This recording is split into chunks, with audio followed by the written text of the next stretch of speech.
आज ही Doubtnut app download करें। Doubtnut पर होगा अब आपके सभी मैथ्स, केमिस्ट्री, फिजिक्स और बायोलॉजी डाउट्स का सफाया।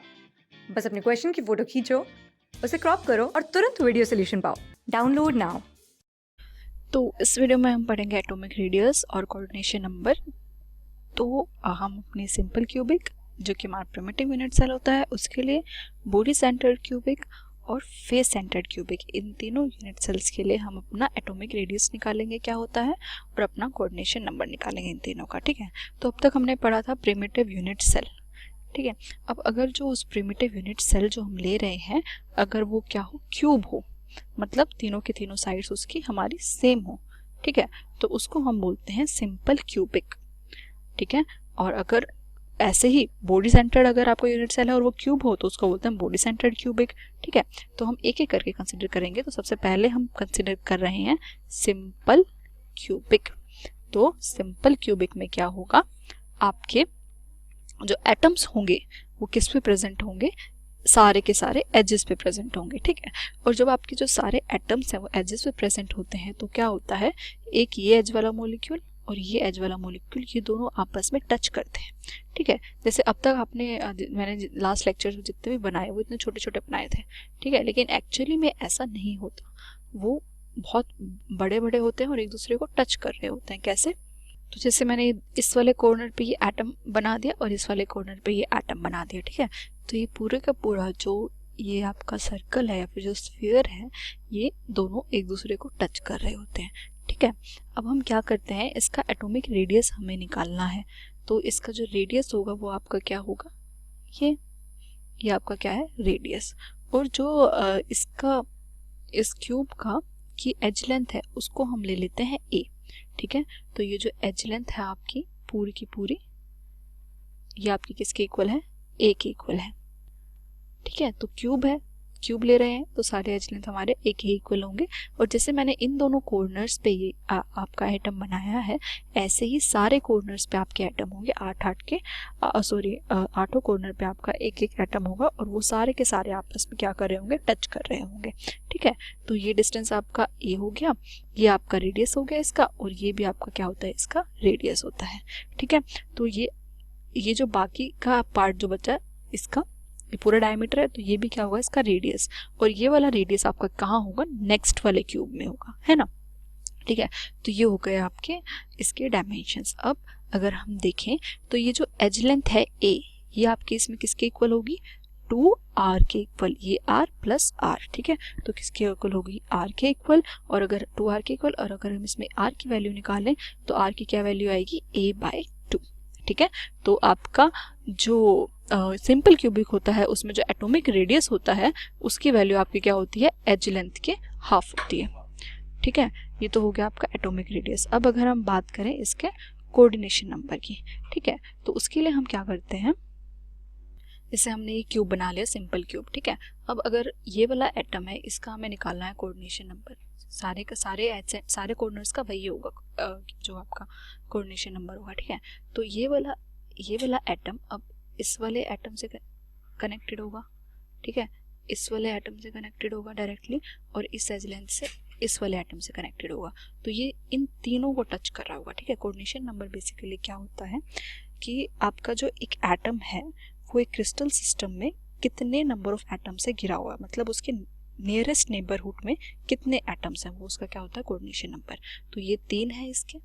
ठीक है, अब जो यहाँ पे एज लेंथ होगी, मतलब जो ये नेक्स्ट वाला क्यूब होगा यहाँ पे उसका भी एज पे एक एटम होगा। ठीक है, वो भी उसका नियरेस्ट होगा।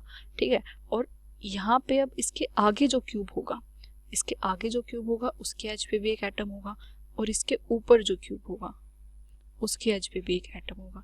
ठीक है, तो बेसिकली जो ये कॉर्नर्स पे, इसके ऊपर वाले कॉर्नर पे भी एक एटम, इसके आगे वाले और इसके साइड वाले, इन तीनों के कॉर्नर का भी जो एटम होगा वो भी इसका क्या होगा, नियरेस्ट नेबर होगा।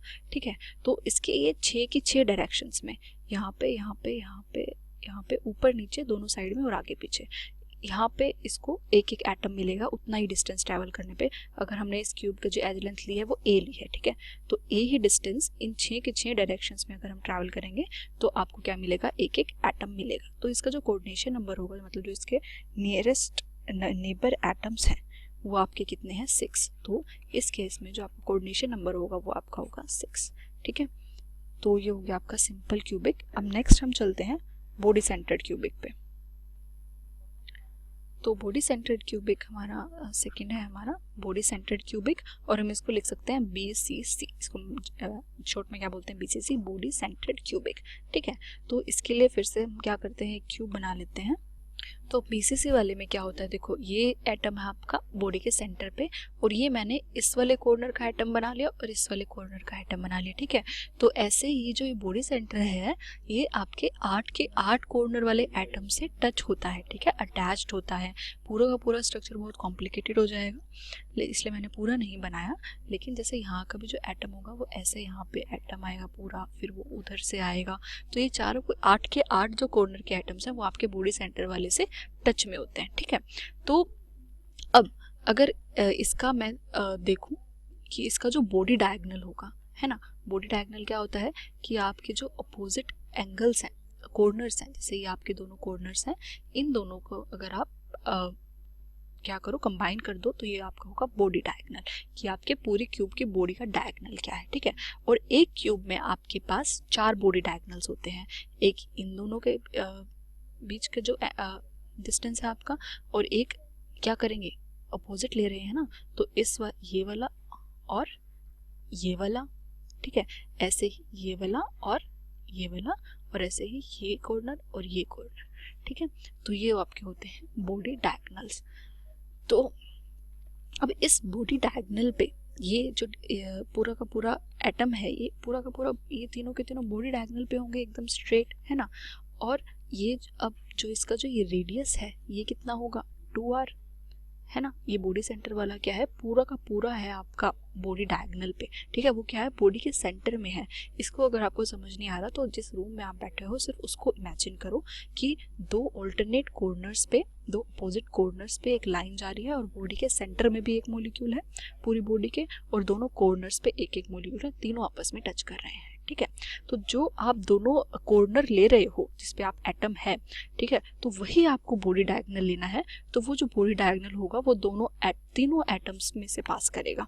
ठीक है, तो ये जो बॉडी डायगोनल होगा बेसिकली वो आपका एक ये 2r रेडियस हो गया, ये इसका रेडियस हो गया r, और इसका रेडियस हो गया r। तो इसका जो ये बॉडी डायगोनल है वो बेसिकली आपका 4r के इक्वल होगा। ठीक है, और अब एक ही टर्म्स में बॉडी डायगोनल की क्या वैल्यू होगी, देखो अगर मैं एक सिंपल क्यूब ले लूं तो इसका जो एज लेंथ है वो a है, ये भी a है। ठीक है, अब अगर आपको क्या निकालना है, ये आपका क्या है, ये आपका फेस का डायगोनल है ना।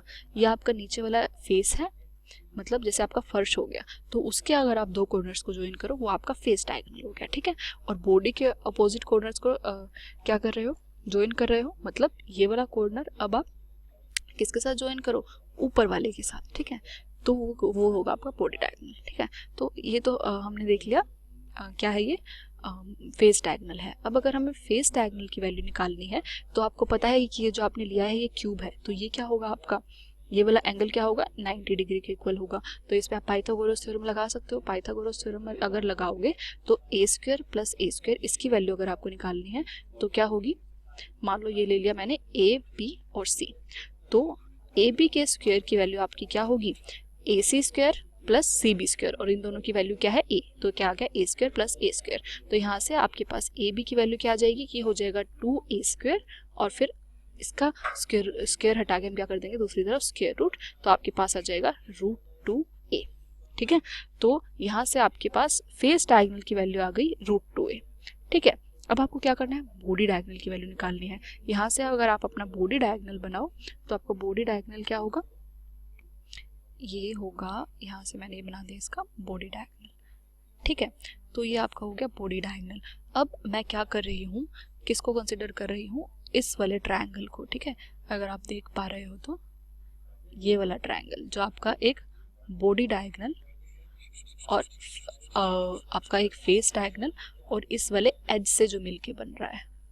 ठीक है, ये आपका अगर ट्रायंगल अब मैं कंसिडर करूं तो इस ट्रायंगल में भी जो ये वाला एंगल होगा, कौन सा एंगल, ये एंगल, ये क्या होगा आपका 90 डिग्री होगा। ठीक है, तो फिर से हम इस वाले ट्रायंगल पे क्या लगा सकते हैं, पाइथागोरस थ्योरम लगा सकते हैं। ठीक है, तो ये आपका डिस्टेंस, ये वाला जो लेंथ है आपका √2a है, ये आपकी एज लेंथ ही है ना, तो ये तो आपका क्या होगा, a ही होगा। अब अगर इस पे हम पाइथागोरस थ्योरम लगाएंगे तो अगर हमें हाइपोटेन्यूज निकालना है, मतलब अगर इसको मैं नाम दे देती हूँ d। ठीक है, तो हमें क्या निकालना है, AD का स्क्वायर निकालना है।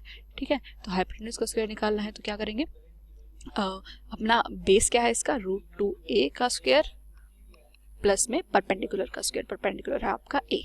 ठीक है, तो ये क्या हो जाएगा, 2a square plus a square, ये आ जाएगा √3a स्क्वायर, सॉरी √3 नहीं है, वो जब हटाएंगे तब आएगा, तो ये आपका आ जाएगा 3a स्क्वायर, और अगर हम इसका वो हटाएं, स्क्वायर हटाएं, तो आपके पास आ जाएगा √3a। ठीक है, तो आपके पास बॉडी डायगोनल जो है, ये जो बॉडी डायगोनल है इसकी वैल्यू आपके पास आ गई √3a। ठीक है, अगर आपकी कैलकुलेशन आती है तो बहुत बढ़िया, अगर नहीं आती तो अब आ गई होगी। तो अब इससे हम क्या कर सकते हैं, अपने a और r के बीच में रिलेशन निकाल सकते हैं। तो ये जो 4a होगा ये क्या है, आपका बॉडी डायगोनल है, ये और आपका a की टर्म से बॉडी डायगोनल क्या है, √3a। ठीक है, तो आपका 4r किसके इक्वल होगा, √3a के इक्वल। अब अगर यहाँ से हम अपना रेडियस निकालें बॉडी डायगोनल के लिए, किसी भी एटम का रेडियस क्या होगा, तो क्या होगा, √3/4a। ठीक है, तो ये आ गया आपका बॉडी डायगोनल के लिए। अब हम नेक्स्ट आप बात करते हैं, ये हो गया आपका बॉडी सेंटर्ड क्यूबिक के लिए। अब नेक्स्ट हम बात करते हैं फेस सेंटर्ड क्यूबिक सेल के लिए। ठीक है, तो नेक्स्ट आपका होगा फेस सेंटर्ड क्यूबिक, जिसको हम FCC भी लिखते हैं, फेस सेंटर्ड क्यूबिक। ठीक है, इसके लिए फिर से हम एक क्यूब बना लेते हैं। तो फेस सेंटर्ड में हमारा क्या होगा, जैसे एक मैंने कॉर्नर पे एटम लिया है, ये वाला, ये कॉर्नर का पूरा आपका एटम है और ये इस कॉर्नर का एटम है। ठीक है, और ये जो यही वाला फेस है, जो ये वाला फेस है आगे वाला, इस वाले फेस का ही मैंने फेस सेंटर लिया है। ठीक है, ये सारी जगह होगा, मैंने अभी सिर्फ 3 ही कंसिडर किए हैं। ठीक है, और ये सारे के सारे क्या होंगे, आपस में टच कर रहे होंगे, सारे के सारे कॉर्नर वाले, सारे के सारे फेस वाले। ठीक है, अब अगर हम देखें तो इसका जो फेस डायगोनल होगा, ये आपका क्या है, फेस डायगोनल। इसका फेस डायगोनल जो होगा वो किसके इक्वल होगा, किसके इक्वल होगा, ये फेस डायगोनल किसके इक्वल होगा, इन दोनों का रेडियस, इसका रेडियस क्या होगा, 2r, ये डिस्टेंस क्या है 2r, ये डिस्टेंस क्या है r, और ये डिस्टेंस क्या है r, है ना। तो इसका जो फेस डायगोनल होगा वो किसके इक्वल होगा, r + 2r + r। तो इसका जो फेस डायगोनल है वो होगा 4r के इक्वल।